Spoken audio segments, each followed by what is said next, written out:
بسم اللہ الرحمن الرحیم۔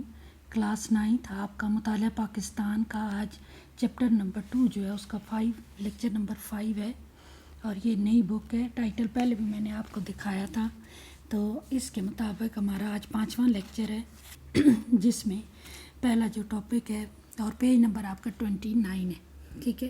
اور اس میں ہے صبح آزادی۔ آزادی کا تصور قوموں کی زندگی میں بڑی اہمیت رکھتا ہے، یعنی جو پیچھے ہم نے پڑھا تھا کہ قائد اعظم کی مختلف کوششیں اور جو مختلف ہم نے پوائنٹس پیچھے ڈسکس کیے تھے، تو اس کے بعد اب 14 اگست 1947 کو رمضان مبارک کی 27 تاریخ کو پاکستان دنیا کے نقشے پر ابھرا اور قائد اعظم جو ہے اس کے پہلے گورنر جنرل بنے۔ ہاں جی، اس کے بعد قائد اعظم محمد علی جناح کی سیاسی اور آئینی کوششوں کے حوالے سے قیام پاکستان میں کردار، یعنی کون کون سی کوششیں قائد اعظم نے کی تھیں جس کی وجہ سے پاکستان کا قیام ممکن ہوا۔ قائد اعظم 1876 کو کراچی میں پیدا ہوئے۔ سیاست میں آپ کی دلچسپی اس وقت شروع ہوئی جب آپ انگلستان میں تھے۔ آپ پہلے کانگریس میں شامل ہوئے، اس وقت وہ ہندو مسلم اتحاد کے زبردست حامی تھے۔ آپ کو ہندو مسلم اتحاد کا سفیر بھی کہا جاتا ہے۔ ہاں جی، پہلے منٹو مارلے اصلاحات میں نامزد کی۔ 1909 میں ہندوستان میں منٹو مارلے اصلاحات کا نفاذ ہوا۔ وائسرائے ہند کی کونسل کے ارکان کی تعداد میں بھی 16 سے بڑھ کر 28 کر دی گئی، اور مسلمانوں نے قائد اعظم کو اپنا نمائندہ منتخب کیا۔ آگے جی، مسلم لیگ میں شمولیت۔ پہلے 1909 کے بعد 1913 میں مسلم لیگ میں شامل ہوئے، اور مسلم لیگ نے ان کے کہنے پر اپنے دستور میں ترمیم کرتے ہوئے عبوری حکومت جو ہے وہ حکومت کو خود اختیاری کو اپنا مقصد حیات بنایا۔ آپ کی مدبرانہ سیاست نے برطانوی راج کی جڑیں جو ہے وہ ہلا کر رکھ دیں۔ کانگریس کی مسلم دشمن پالیسیوں کے باعث 1920 میں کانگریس چھوڑ دی۔ اس کے بعد میثاق لکھنؤ۔ دسمبر 1916 میں مسلم لیگ اور کانگریس لکھنؤ میں ایک ساتھ سالانہ جلسے پر رضامند ہو گئیں۔ مسلم لیگ کے اجلاس کی صدارت قائد اعظم نے کی۔ انہوں نے اپنے خطبے میں فرمایا کہ ہم کوئی انعام یا رعایت نہیں چاہتے، اور نہ ہی کسی امتیازی سلوک کی آرزو مند ہیں۔ اس مقام پر دونوں سیاسی جماعتوں نے تاریخی معاہدہ کیا جسے میثاق لکھنؤ کہا جاتا ہے، اور اس معاہدے کی وجہ سے قائد اعظم کو جو ہے وہ ہندو مسلم اتحاد کے سفیر کے لقب سے نوازا گیا۔ اس کے بعد رولٹ ایکٹ کی مخالفت۔ 1919 میں رولٹ ایکٹ جو ہے وہ منظور کیا گیا، اور جس کے تحت حکومت کورٹ میں مقدمہ چلائے بغیر گرفتاری کا اختیار دے دیا گیا تھا کہ ملزم کو صفائی کا موقع دیے بغیر اس پر مقدمہ چلایا جا سکتا ہے۔ قائد اعظم نے اس مسودہ قانون کی مخالفت کی۔ انہوں نے وائسرائے ہند کی کونسل سے استعفیٰ بھی دے دیا۔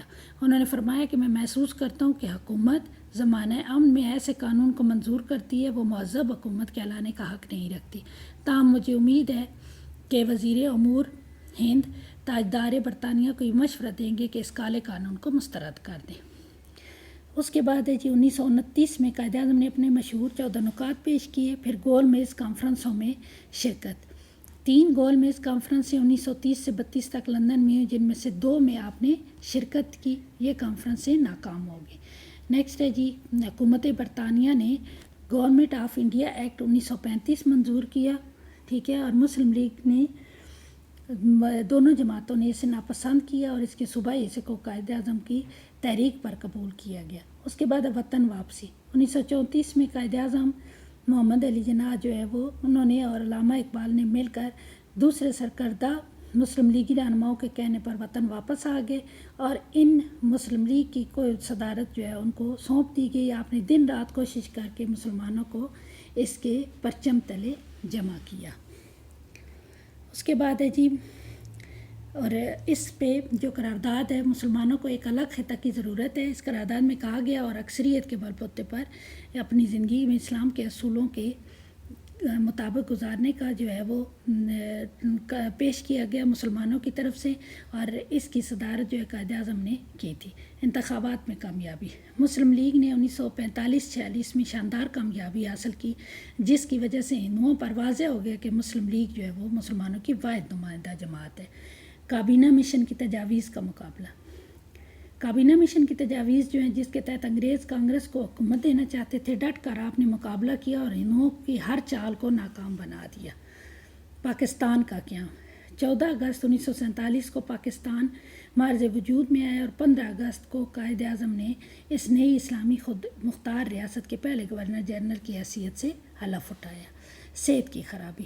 قیام پاکستان سے کچھ عرصہ پہلے آپ کی صحت خراب ہو گئی تھی، لیکن اس کے باوجود دن رات محنت کرتے رہے اور اپنے فرائض انجام دیتے رہے، جس کی وجہ سے طبیعت اور زیادہ خراب ہو گئی اور جولائی 1948 میں بیماری کی شدت کی وجہ سے آپ جو ہے وہ 11 ستمبر 1948 کو خالق حقیقی سے جا ملے۔ ریاست کا قیام اور آئین کی تیاری۔ 1947 سے 1956 تک پاکستان کو آغاز میں آئین سازی کی مشکلات سے دوچار ہونا پڑا۔ قیام پاکستان کے وقت حکومتی امور کو چلانے کے لیے کوئی آئین موجود نہیں تھا، لہٰذا گورنمنٹ آف انڈیا ایکٹ 1935 کو بعض ترامیم کے ذریعے اپنایا گیا۔ چونکہ یہ آئین نئی مملکت کے تقاضوں اور امنگوں کے مطابق نہ تھا، اس لیے اس کی جگہ قومی احساسات سے ہم آہنگ آئین بنایا گیا، جس کے تحت وفاقی نظام رائج کیا گیا۔